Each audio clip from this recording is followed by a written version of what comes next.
सदस्य कमेटी है, उसमें भेदभाव हो रहा है, एक इनफाइट, एक अंतरकलह जो है वो देखने को मिल रही कोई है। अंतरकलह नहीं, उनका काम केवल जो है एप्लीकेशन लेना है। संगठन के बगैर नगर निगम चुनाव कैसे जीतेगी कांग्रेस? अगर संगठन अगर वक्त पे तैयार नहीं हुआ तो कैप्टन अजय सिंह गुड़गांव और मानेसर के लिए हम तैयार हैं। तो लगातार नगर निगम को लेकर के जो ये चुनाव है उसको लेकर के एक्सक्लूसिव कवरेज MH1 न्यूज पर जारी है और तमाम तस्वीरें हम आपको दिखा रहे हैं, आपको से रूबरू करा रहे हैं। जनता के तरफ से जो बातें कही जा रही है वो भी हम आपको सुना रहे हैं, लेकिन इन सब के बीच में अब हमारे साथ यहाँ पर मौजूद है जिनसे हम आपका तारुफ कराना चाहेंगे। हम आपको बता दें कि हमारे साथ कांग्रेस के वरिष्ठ नेता और इसी के साथ हरियाणा के पूर्व मंत्री कैप्टन अजय यादव जी जो है वो मौजूद है। उनसे नगर निगम चुनाव को लेकर के तमाम बातें हम करेंगे, लेकिन इसी के साथ जो राष्ट्रीय मुद्दे हैं उस पर भी हमारी बातचीत होगी, उनका पक्ष हम जानने की कोशिश करेंगे। और वहीं हमारे सहयोगी भी लगातार सियासत के शोले के बुलेट को लेकर के आगे बढ़ते चले जा रहे हैं। तो नीरज जी, हम आपके पास आएंगे और चाहेंगे कि आप सबसे पहले सवाल पूछिए अपना। बिल्कुल, देखिए नगर निगम चुनाव है तो सर नगर निगम से ही चुनावों से ही शुरुआत करते हैं। संगठन के बगैर नगर निगम चुनाव कैसे जीतेगी कांग्रेस? देखिए, ऐसा है कि नगर निगम के लिए हम लोगों ने एप्लीकेशंस के लिए एक कमेटी बनाई है, 11 मेंबर कमेटी बनाई है।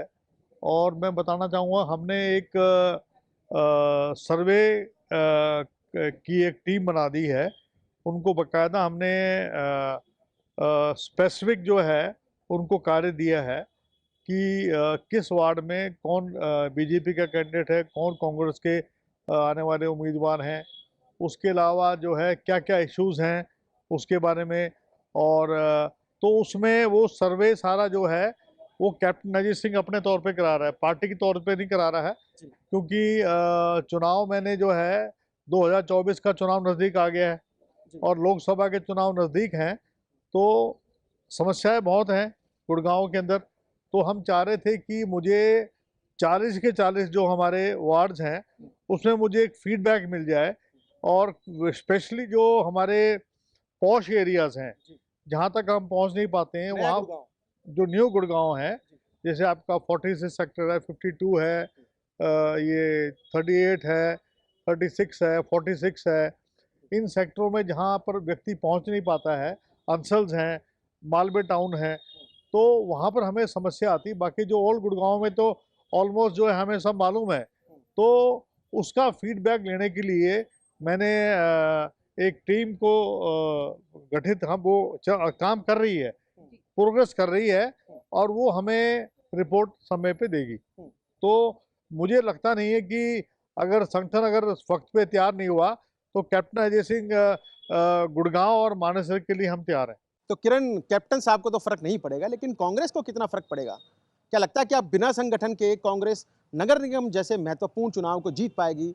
नगर निगम चुनाव के साथ साथ मेयर का चुनाव भी पहली बार हो रहा है किरण। देखो, PCC डेलीगेट्स हमारे बन गए हैं और आज हमारी मीटिंग भी थी वेणुगोपाल जी से, तो वो मुझे कह रहे थे कि जल्दी ही हम लोग डिस्ट्रिक्ट कांग्रेस प्रेसिडेंट के और ब्लॉक प्रेसिडेंट के हम डिक्लेयर कर देंगे।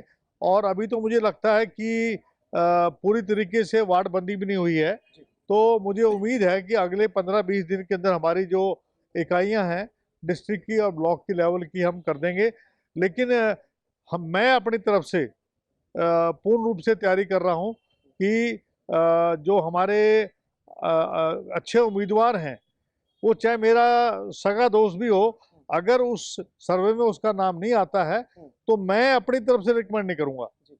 देखिए, रिकमेंड करने वाले बहुत लोग हैं, लेकिन मैं उन्हीं कैंडिडेट्स को रिकमेंड करूंगा जो जीतने वाले कैंडिडेट्स। जी सर, आपने जिस कमेटी की बात की है जो 11 सदस्य कमेटी है, तो उसको लेकर के एक बातें अभी बीच में उठी भी थी, उस पर आपका बयान भी आया था कि उसमें भेदभाव हो रहा है, एक इनफाइट, एक अंतरकलह जो है वो देखने को। नहीं, कोई अंतरकलह नहीं, उनका काम केवल जो है एप्लीकेशन लेना है। वो ले नहीं रहे, इस तरह की कुछ बातें निकल करके आ रही थी। नहीं, आवेदन ऐसा है, हमने 11 मेंबर कमेटी इसलिए बनाई थी कि जो आदमी मुझे, जो इस आदमी को देना चाहे तो उस आदमी को दे देगा। ये ना हो कि हम एक आदमी भी छोड़ दें, वो किसी के एप्लीकेशन को गायब कर दे। तो हमने इसलिए 11 मेंबर कमेटी बनाई थी, जिसके चेयरमैन KL यादव हैं। वो बाकायदा तो इस तरीके से अभी हमने उसको कंपाइल नहीं किया है, लेकिन मैं समझता हूँ सैकड़ों के तौर पे हमें जो है एप्लीकेशन मिल गई हैं। हर वार्ड से करीबन 5-6 उम्मीदवार हमें मिले हैं और मेयर के लिए करीब 3-4 लोगों ने अप्लाई किया। कैप्टन साहब, आप एक वरिष्ठ नेता रहे हैं कांग्रेस के, मुखर तौर पर अपनी बातचीत सामने रखते रहे हैं पार्टी हाईकमान के सामने, चाहे भूपेंद्र सिंह हुड्डा के सामने रखने की बात हो तो भी आपने मुखर तौर पर, चाहे विरोध की बात हो या समर्थन की बात हो, हमेशा किया। कुमारी शैलजा के टाइम से ये जद्दोजहद चल रही है कि संगठन का गठन हो। कुमारी शैलजा चली गई, अब भूपेंद्र सिंह हुड्डा गुट के हाथ में तमाम हाईकमान ने पावर्स दे रखे हैं कि आप खेलिए, हरियाणा में जो भी करना है आप कीजिए। तो क्यों संगठन के गठन में इतना लेट हो रहा है? भारत जोड़ो यात्रा से पहले की बात है, संगठन के गठन की बात की जा रही थी। फिर भारत जोड़ो यात्रा के दौरान ये आया कि भारत जोड़ो यात्रा के बाद संगठन के गठन किया जाएगा। 2024 नजदीक है और कयास ये भी लगाए जा रहे हैं कि हरियाणा विधानसभा चुनाव भी लोकसभा चुनाव के साथ हो सकते हैं। किरण, बिल्कुल। देखिए, ऐसा है कि मोटे मोटे तौर पर इस बात में सहमति होगी है कि कौन कौन जिले के अध्यक्ष होंगे, कौन ब्लॉक के अध्यक्ष होंगे, लेकिन कुछ ऐसे पॉइंट्स हैं जहां पर थोड़ा बहुत उसके ऊपर डिस्कशन की बात है। और मैं समझता हूँ विशेष तौर पे कुछ जिले ऐसे हैं जहां पर जो है दूसरे जो नेता हैं वो हस्तक्षेप करने की कोशिश कर रहे हैं। तो हम लोग चाह रहे हैं कि जो लोकल लीडर्स हैं उनकी सहमति से बनना चाहिए, बजाय इसके कोई। अब मैं अगर चाहूँ कि अंबाला में मैं किसी को अध्यक्ष बना दूं या मैं चाहूँ मैं कुरुक्षेत्र में किसी को अध्यक्ष बनाऊं, तो वो बात ठीक नहीं है। हम चाह रहे हैं कि जो यहाँ के लोकल लीडर्स हैं उनसे सहमति लेकर और जो सबको साथ लेके चले उसको बनाया जाए। तो मुझे उम्मीद है कि जल्दी इस पे आम सहमति बनेगी। यानी संगठन के गठन में भी कहीं ना कहीं गुटबाजी रोड़ा जो जो पहले थी वो बात अब भी है कि जो आप ये समझिए ना कि हमारे बहुत सारे नेता हैं जो हाई कमांड में पकड़ रखते हैं, उनके नाम तो मैं नहीं दूंगा, है वो 4-5 लोग तो ऐसे हैं ही। इशारा किसकी तरफ है सर? 4-5 लोग हैं ना ऐसे जो है पार्टी संगठन के अंदर जिनकी पकड़ सब लोगों के साथ है, सब लोगों के साथ है। तो उनसे पूछ पाछ के जो है उसके बाद ही कोई फैसला लिया जाएगा कि किस तरीके से कार्य किया जाए। मेरा ये मानना है कि जो एमपी जिसने वहां से चुनाव लड़ना है और जो प्रस्तावित जो एमएलएज हैं उनकी सहमति से संगठन का तैयारी होनी चाहिए। सर, अगर हम निगम चुनाव पे वापस आते हैं और यही हम आपसे समझना चाहें, क्योंकि हम देख रहे हैं कि बीजेपी की तरफ से तमाम जो बूथ को एक मजबूत करने की स्थिति में वो चल रहे हैं, उस तरफ वो अपनी दिशा में काम कर रहे हैं। अगर हम ये पूछे आपसे कि आप किन चुनौतियों को सामने देखते हैं, किन मुद्दों को देखते हैं, क्योंकि आप लोगों की तरफ से लगातार आप कह रहे हैं कि हम सर्वे करें, उस हिसाब से हम उम्मीदवार भी चुनेंगे। मुद्दे का भी तो सर्वे हो चुका है। उस सर्वे में हम ये भी कर रहे हैं कि हमें कम से कम 30-40 लोग ऐसे मिले जो कांग्रेस माइंडेड हैं, जो कांग्रेस की विचारधारा के अनुरूप काम करना चाहते हैं या उनकी दिलचस्पी है। तो गुड़गांव का ही मैंने किया है, मानेसर में हमें जरूरत नहीं है क्योंकि वो ज्यादातर ग्रामीण क्षेत्र है, तो वहां पर मुझे कोई दिक्कत नहीं आएगी। हमें पता है कौन जीतने वाला है, कौन हारने वाला है, वहां कोई दिक्कत नहीं आएगी। लेकिन जो सबसे बड़ी दिक्कत है वो है गुड़गांव, जो हमारा जो म्यूनिसिपल जो कॉरपोरेशन है, यहाँ पर हमें जो है ज़्यादा समय लगाने की बात है। वहाँ तो आप जानते हैं ग्रामीण अंचल है, वहाँ पर हमें मालूम है हमारा कौन है, बीजेपी का कौन है, जजपा का कौन है, तो वहाँ कोई दिक्कत आने वाली बात नहीं है। लेकिन जो प्रमुख जो हमारी चुनौती है वो है गुड़गांव और मानेसर में। तो लाइंस खिंची हुई हैं, कौन कांग्रेस के साथ है, कौन जजपा के साथ है, कौन बीजेपी के साथ है, तो वहाँ कुछ ज्यादा दिक्कत आने वाली बात नहीं है। तो सर ये समझे कि जैसे कि आपने कहा कि ग्रामीण क्षेत्र है वहां पर ज्यादा, तो माने कि कांग्रेस का ग्रामीण क्षेत्रों में ज्यादा पकड़ है और अर्बन जो गुरुग्राम का इलाका नहीं, ऐसा कुछ नहीं है, आप समझे नहीं। आप बीजेपी का कोई ये थोड़ी ना कि बीजेपी बहुत स्ट्रांग है यहाँ पर। ये बहुत पिछली बार जो है मैंने करीबन 15 कैंडिडेट खड़े किए थे, उसमें से 8 लोग जीते थे। सिंबल नहीं दिया था हमने, इस बार हम सिंबल दे रहे हैं ना। सिंबल देने के बाद जो है असलियत का पता लगना चाहिए कि ग्राउंड लेवल पे आप कहाँ खड़े हो। देखिए, जब तक आप सिंबल पे नहीं लड़ोगे आपको अपनी ग्राउंड रियलिटी का नहीं पता लगेगा। तो सिंबल पे लड़ना बहुत जरूरी है और मेयर का चुनाव भी इसलिए जरूरी है क्यों आगे हमारे विधानसभा के चुनाव हैं। और ये जो एक तरीके से मिनी लोकसभा चुनाव हो जाएगा। कैप्टन साहब, इसमें इम्पोर्टेंट ये भी है, महत्वपूर्ण ये भी है कि सियासत के शोले के इस सफर में हमने न केवल गुरुग्राम बल्कि IMT मानेसर का भी सर्वे किया। एक सर्वे ही कर रहे हैं हम लोग कि धरातल पर आखिर जो पार्षदों ने वायदे किए थे उस पे वो कितने खरे उतरे, मेयर ने जो वायदे किए थे उस पे वो कितने खरे उतरे, ये तो हम दिखा रहे हैं। लेकिन कांग्रेस इस चुनाव में कहीं ना कहीं बैकफुट पर नजर आ रही है। किसी भी चाहे हम गुरुग्राम की बात करें या फिर गुरुग्राम नगम की बात करें या फिर मानेसर नगरम की बात करें किरण, वहां पे हमें कांग्रेस के प्रत्याशी ढूंढे मिल रहे हैं। आखिर ऐसी व्यवस्था क्यों देखने को मिल रही है? देखिए, ऐसा है कि मानेसर में भी हमने अभी तक वहाँ मीटिंग नहीं हो पाई है। वहाँ पर हमारी मीटिंग सिर्फ गुड़गांव की हुई है। लेकिन जब तक हम वहाँ मीटिंग नहीं लेंगे अपने कार्यकर्ताओं की धरातल के ऊपर जाके, तभी जाकर जो है मानेसर में हमें जो कैंडिडेट्स हैं वो आगे आएंगे। और लेकिन मोटे मोटे तौर पर जो मेयर की है वो हमें तस्वीर हमारे सामने है। ज़्यादा कैंडिडेट्स नहीं है, 6-7 जो हैं वो सीरियस कैंडिडेट्स हैं। तो मानेसर में कोई दिक्कत आने वाली बात नहीं है। और जहाँ तक सवाल है, कोई उपलब्धि तो है नहीं। आप देखिए, ड्रेनेज सिस्टम यहाँ का खराब है। एक दिन छोड़ के एक दिन पानी लोगों को मिल रहा है। पानी का राशनिंग, सर्दियों में राशनिंग की जा रही थी। आपका जो स्टॉर्म वाटर ड्रेनेज है वो नहीं बनाया गया। आप सड़कें आप देख लीजिए, आप फैक्टर्स की टूटी पड़ी हुई हैं। खास तौर पे जो हुड्डा की जो सेक्टर्स हैं वो म्यूनिसिपल कमेटी ने ले लिया है, लेकिन वह काम नहीं हो रहे। गांव में आप जाएं, वहाँ मूलभूत सुविधाएं जो मिलनी चाहिए, और मानेसर में तो सबसे बुरा हाल है।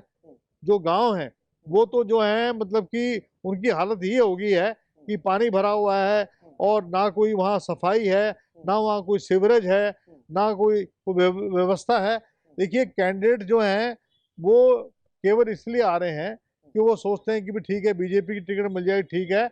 लेकिन बहुत सारे कैंडिडेट ऐसे हैं जो फैंस सेटर्स हैं, वो देख रहे हैं कि भाई कांग्रेस का जो ग्राफ है, आप देखेंगे कांग्रेस का एक मोटी मोटी बात है, दो पैमाने होते हैं जो बहुत जरूरी है। एक तो शिक्षा है और एक है चिकित्सा। गुड़गांव में कोई सिविल हॉस्पिटल अच्छा नहीं है। एक सिविल हॉस्पिटल था, उसको तोड़कर धराशायी कर दिया, उसकी जगह नया हॉस्पिटल नहीं बना। वहाँ पर कोई व्यवस्था नहीं है। जिसने जाना है मेदांता में जाओ, अपोलो में जाओ, आर्टिमिस में जाओ, जिस तरीके से लोगों को लूटा जा रहा है और उनकी जेबें काटी जा रही हैं। दूसरा मुद्दा है शिक्षा का। अब शिक्षा का एक हमने B.Commerce का एक कॉलेज चलाया था, उसमें यूनिवर्सिटी चालू कर दी। काकरोला के अंदर यूनिवर्सिटी बननी थी, आज तक वहाँ एक ईंट नहीं लगी है। तो आप मुझे बताइए कि यहाँ पर एक रेस्ट हाउस बन सकता है बहुमंजिला, लेकिन एक जो है यूनिवर्सिटी की एक बिल्डिंग ही बना देते काकरोला में कि कम से कम अब वो वहाँ पर कॉलेज चलेगा या यूनिवर्सिटी चलेगी। रेवाड़ी जो है मेरा क्षेत्र है और वहाँ पर हमारी यूनिवर्सिटी है, और सबसे ज्यादा अगर कोई टैक्स दे रहा है तो गुड़गांव दे रहा है। तो ना यहाँ पर हॉस्पिटल है। आप मुझे बताइए, हॉस्पिटल तोड़ने में इतना समय क्यों लगा? अनिल विज जी जो हैं इस बात का जवाब दें। इस बात, और एम्स के बारे में आप देख लीजिए, हमारे दक्षिणी हरियाणा में एम्स बनना था, लेकिन एम्स बनेगा लेकिन तारीख नहीं बताएंगे। डिफेंस यूनिवर्सिटी आप देख लीजिए क्या हाल है।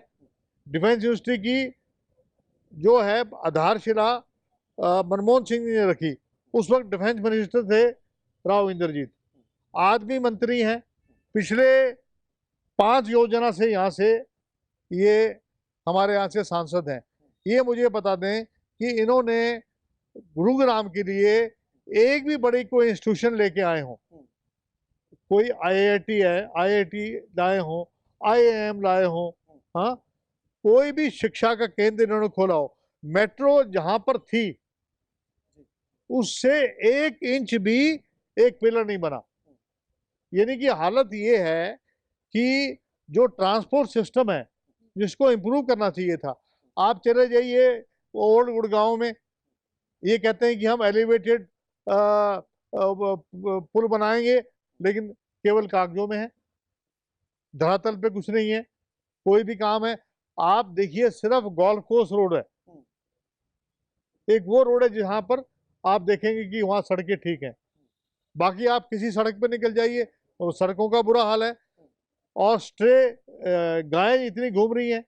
बंदवाड़ी का हमारा ट्रीटमेंट प्लांट है, वहां पर इनको सेग्रीगेशन करना था, वहां पर उनको जो है सेग्रीगेशन करके सारा काम अलग अलग करना था। वहां पर इतना बुरा हाल है, वहां डंपिंग हो रहा है, डंपिंग के लिए जगह नहीं बची है। मुझे बताएं उसमें खाद बन सकता था। आप देखिए बहुत सारे हमारे, मैं बहुत सारे स्टेट्स में गया हूं मैं, वहां पर उसका खाद बना रहे हैं, यूरिया बना रहे हैं, और उसका जो है ऑर्गेनिक तौर पे इसको इस्तेमाल किया जा रहा है। लेकिन ये यहाँ कुछ नहीं कर रहे। इको ग्रीन है, कूड़े उठाने की बात है, वहाँ रोज लड़ाई होती है। वो म्युनिसिपल काउंसिलर कहता है कि मेरी सुनो, इको ग्रीन वाला कहता है मेरी सुनो। पैसे जनता के लूटे जा रहे हैं। इको ग्रीन को इतना ज्यादा कम से कम करोड़ों रुपए उसको दे दिए, लेकिन काम कुछ नहीं किया। अच्छा कैप्टन साहब, 2011 में जब मेयर बनी थी, मेयर टीम बनी थी, राविंद्रजीत ने बनाई थी, उनके आशीर्वाद के बगैर मेयर टीम नहीं बनी, तब कांग्रेस में थे राविंद्रजीत साहब। उसके बाद 2017 में चुनाव हुआ, हालांकि बीजेपी की 13 सीटें जरूर आई, पार्षद किरण 13 जीते थे सिर्फ। इसमें भी मुख्यमंत्री मनोहर लाल और कैबिनेट मिनिस्टर राव नरबीर ने भरसक प्रयास किया कि मेयर टीम को वो गठित करें, लेकिन राव साहब ने फिर अपनी ताकत दिखाई, सियासी ताकत दिखाई, और तीनों मेयर खुद के बनाए। उसमें एक जो मेयर था, सीनियर डिप्टी मेयर, वो कांग्रेस का था। और अब फिर दोबारा चुनाव है। अब इस चुनाव में आप अपने दावे कर रहे हैं, क्या लगता है कि राव इंद्रजीत सिंह की जो राजनीति है, जो सियासत है, उससे पार पाएंगे और अपना मेयर बनाएंगे? देखिए ऐसा होता है कि लोग सत्ता के पीछे भागते हैं। 13 में से 7 उम्मीदवार हमारे जीते थे, उनके 13 जीते थे, जबकि हमने सिंबल नहीं दिया था, हमने केवल सपोर्ट किया था। लेकिन क्योंकि एंटी डिफेक्शन बिल यहाँ है नहीं, और जो कैंडिडेट जीते गए थे ज्यादातर वो कैंडिडेट थे जो पिछली बार जीते थे। उनमें चंद एक ऐसे कैंडिडेट जो आ रहे थे। इसमें 35 में से 20-22 ऐसे थे जो पहले से ही राव इंद्रजीत के में से थे। लेकिन अब जो स्थिति है, एंटी इनकम्बेंसी फैक्टर इतना ज्यादा है, जो मौजूदा जो हमारे म्युनिसिपल काउंसिलर्स हैं, अगर उनको टिकट ये दे देते हैं तो हार का मुंह देखेंगे। और मेयर भी इस बार मैं दावे से कह सकता हूं कि अगर सही टिकट दे दी, जो मैंने सर्वे करवा रहा हूं उस सर्वे के मुताबिक अगर ये टिकटें देंगे, अगर ये मेयर का जो चुनाव करेंगे, अब उसके लिए भी हमें देखना पड़ेगा कि बीजेपी वाले कैंडिडेट किसको खड़ा कर रहे हैं। तो अकॉर्डिंगली मुझे हमें भी 4-5 ऑप्शन रखने पड़ेंगे, हमें किसे खड़ा करना है, क्योंकि हर किस्म की बात देखी जाती है, जाति समीकरण देखे जाते हैं, उसका एरिया ऑफ इन्फ्लुएंस देखा जाता है, फिर उसके बाद उसकी जो छवि को देखा जाता है। तो सब चीज देखकर हम कार्य करेंगे। सर अगर आपसे हम जानना चाहें, क्योंकि हम देख रहे हैं कि अगर ये निगम का चुनाव जो भी इसमें जीतते हैं तो आगे चल के विधानसभा और लोकसभा के चुनाव में उसका इम्पैक्ट पड़ता है, उसका ज्यादा असर भी पड़ेगा, और कहीं ना कहीं एक तरह से ये लिटमस टेस्ट के तौर पे देख सकते हैं। इसी के साथ आम आदमी पार्टी की एंट्री, वो भी कहीं ना कहीं इसे एक तुरुप का पत्ता समझ करके आगे की तरफ। आम आदमी पार्टी के जितने भी नेता हैं वो कांग्रेस में आना चाहते हैं। आम आदमी पार्टी का यहाँ पर कोई वजूद नहीं है। आम आदमी पार्टी बीजेपी की बी टीम है। इनके जो लोग गए हैं, मेरी बात हुई है उन लोगों से, वो पछता रहे हैं वहां जाके। तो चुनौती है या नहीं सर चुनाव? कोई चुनौती नहीं है, सीधी टक्कर बीजेपी और कांग्रेस की है। एक आध जगह कहीं पंजाब में भी तो इतना आसान देख रहे थे, लेकिन पंजाब की बात में आम आदमी पार्टी वहां पहले एस्टेब्लिश थी, उनके 20-22 एमएलए थे। हिमाचल में क्या हुआ इनका, गुजरात में क्या हुआ, वहां केवल स्पॉइलर का काम किया उन्होंने। लेकिन यहां पर अगर ये डेंट करेंगे तो बीजेपी की वोट को डेंट करेंगे। अच्छा कैप्टन साहब, सियासी बात कर लेते हैं। देश में बहुत महत्वपूर्ण मुद्दा चल रहा है राहुल गांधी की विस्थापन का, क्या कैसे देखते हैं आप इसको? राहुल जी को जो आरोप लगाया है, मुख्य मुद्दा ये है कि आप ओबीसी का अपमान किया है। ओबीसी का अपमान कहाँ किया? अगर अपमान किया है तो मोदी जी ने किया है। मंडल कमीशन लागू किसने किया? कांग्रेस ने किया, नरसिम्हा राव की जो गवर्नमेंट थी। हायर एजुकेशन में ओबीसी के लिए अगर किसी ने किया तो अर्जुन सिंह लेके आए, 2007 के अंदर लेके आए। मैं आपको दावे से कह सकता हूं कि हायर जुडिशरी में न्याय मिलेगा। और देखिए, प्रदीप कुमार को हमारे कालका के विधायक थे, उसको जल्दबाजी में एक सेशन जज ने उसको सजा कर दी और उसके बाद हायर कोर्ट ने उनको उनकी वो सजा को निरस्त कर दिया और वो दोबारा से वो मेंबर बन गए। मैं आपको कहता हूं कि राहुल गांधी जी भी दोबारा मेंबर बन के पार्लियामेंट में आएंगे, क्योंकि जो आरोप इन पे लगाए हैं वो बिल्कुल टोटली अनजस्टिफाइड हैं, जिसका कोई आधार नहीं है। जी सर, अगर वापस से हम निगम चुनाव पे आ जाते हैं सर, निगम चुनाव में जो देरी हो रही है, क्योंकि चुनाव होना था आपको जनवरी के लास्ट में, फरवरी के फर्स्ट वीक तक में, लेकिन अब धीरे धीरे बढ़ते बढ़ते ऐसा कहा जा रहा है, ये अटकलें लग रही है कि 2024 के बाद होगा। पीछे की वजह क्या मान रहे हैं? ये इनको पता है हार इनके सामने खड़ी है और ये मुझे लगता नहीं है अगले 3-4 महीने में भी करवाएंगे। फिर उसके बाद जो है कह देंगे चुनाव आगे हैं। मुझे लगता नहीं है चुनाव कराएंगे। जिस तरीके से, जिस स्पीड से ये चल रहे हैं, अभी तो कह रहे हैं कि भी एक दोबारा कमेटी बना दी है, उसके बाद पता नहीं क्या करेंगे हैं। तो मुझे लगता नहीं है चुनाव कराएंगे, लेकिन हम अपनी तैयारी कर रहे हैं पूरी। तो किरण देखिए, जिला प्रशासन की तरफ से हालांकि नगर निगम चुनाव को लेकर वार्डबंदी ड्राफ्ट जो एडहोक कमेटी द्वारा फाइनल कर दिया गया है वो प्रदेश सरकार के पास जरूर भेज दिया गया है। उस पर नोटिफिकेशन कब जारी होगा यह जरूर देखने वाली बात होगी, लेकिन कयास जो लगाए जा रहे हैं, लगातार यह आशंका है कि चुनाव को टाला जा रहा है, चुनाव कुछ दिन के बाद, कुछ महीनों के बाद हो सकते हैं।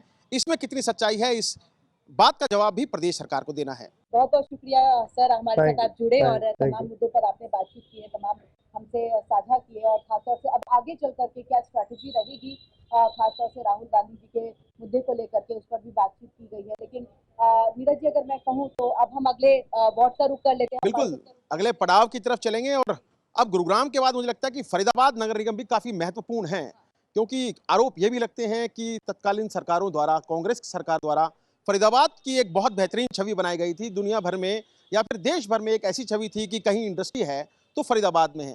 फरीदाबाद का क्या कुछ सूरत हाल है, वहां पे जाके उन पार्षदों के बीच में, उन उम्मीदवारों के बीच में, उन मेयर उम्मीदवारों के बीच में चलेंगे, समस्याएं जानेंगे और उनसे सवाल जवाब करेंगे, तीखे सवाल जवाब करेंगे।